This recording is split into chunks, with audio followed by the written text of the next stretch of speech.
Ceci est l'une des plus anciennes recettes d'houmous et aussi l'une des plus complexes avec près de 30 ingrédients. Elle s'appelle Hummus Kassa et vient d'un livre de cuisine égyptien du XIVe siècle, avec plus de 800 recettes, dont 10 sur le houmous. Si elles ont toutes plus d'ingrédients qu'un houmous classique d'aujourd'hui, celle-ci est clairement la plus complexe. Elle commence par un mélange d'épices appelé ataraf tiba, qui est composé de 11 épices différentes, dont des feuilles de laurier, des boutons de rose séchés, du nard, de la cardamome, de la massis et du poivre long. Tout ce qu'on trouvait dans une cuisine égyptienne du XIVe siècle, je suppose.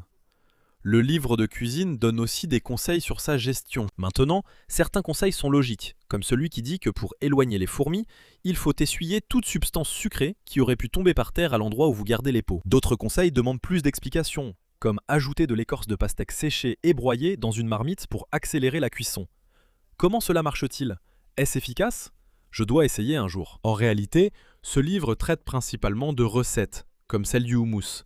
J'ai cuit les pois chiches à l'ancienne, sans écorce de pastèque, puis tout mixé. Bien que cette recette contienne des ingrédients classiques du houmous, comme le tahini et l'huile d'olive, elle ajoute aussi du vinaigre, des olives, des noix, des amandes, des pistaches et des noisettes, du citron confit, de la rue, des épices, cannelle, carvi, coriandre, et le mélange ataraf tiba. Je dois dire que la couleur du houmous est un peu étrange, mais la saveur est vraiment unique. Je n'ai jamais goûté quelque chose comme ça. Aucun ingrédient ne domine, tout est équilibré.